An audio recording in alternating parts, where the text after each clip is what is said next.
मैं वीर नौखवाल। आज अपन बात करते हैं किरायानामा। आखिर किरायानामा होता क्या है और ये कितने दिनों का होता है? क्या किरायानामा 11 महीनों का होता है या इससे आगे भी होता है?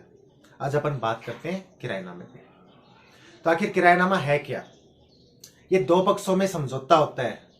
जो भी इंसान, एक मालिक और एक किराएदार, अगर कोई भी किसी की प्रॉपर्टी किराए पे लेता है, दुकान, मकान, जमीन, कोई भी चीज अगर किराए पे लेता है तो उसको किरायानामा लिखवाना पड़ता है।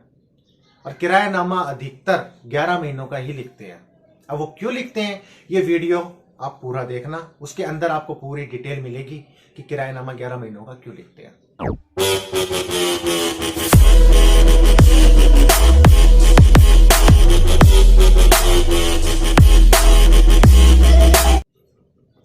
तो किरायानामा के अंदर जो शर्तें लिखी होती हैं वो मालिक और किराएदार के बीच की होती हैं।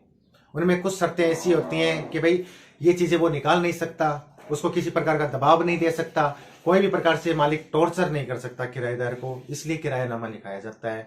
किराएदार के ऊपर भी ये अधीन होता है कि इतने दिनों का किरायानामा है, इसके बीच में वो भी इससे आगे नहीं बढ़ सकता।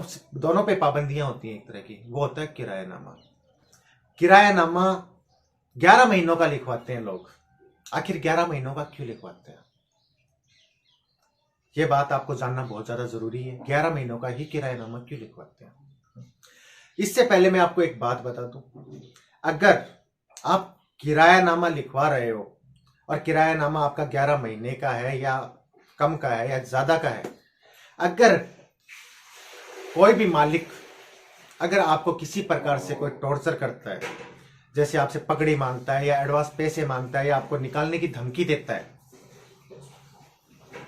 अगर आपको निकालने की धमकी देता है तो आप उसकी शिकायत कर सकते हो। रेट कंट्रोल अथॉरिटी में आप जाके उसकी शिकायत कर सकते हो, उसके ऊपर कार्रवाई होगी। आपको किसी प्रकार से वो धमकी नहीं दे सकता, ना आपसे पकड़ी ले सकता है। ये सब अवैध तरीके हैं। पकड़ी लेना, एडवांस पैसे लेना, ये सब गलत तरीके हैं। आपसे किसी प्रकार से वो पकड़ी वगैरह ये कुछ नहीं लेते। ऐसे कुछ नियम होते हैं इनके, पर वो नहीं ले सकता, ये गलत है। रेट कंट्रोल अथॉरिटी में आप इसकी शिकायत कर सकते हो और आप उसके खिलाफ कार्रवाई भी कर सकते हो।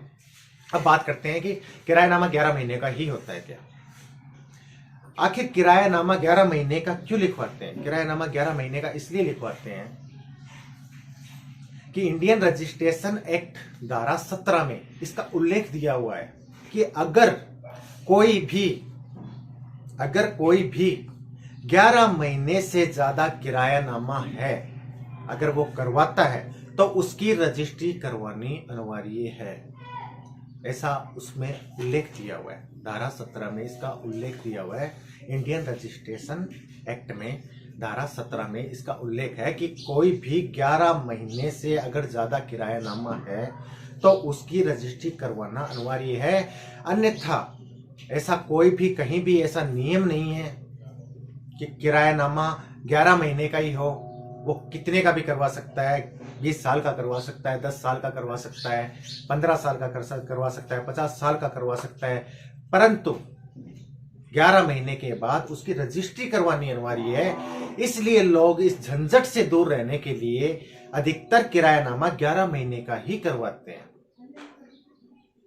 अगर रजिस्ट्री करवाता है तो वो 10 साल, 20 साल, 30 साल, 50 साल, कितने की भी करवा सकता है।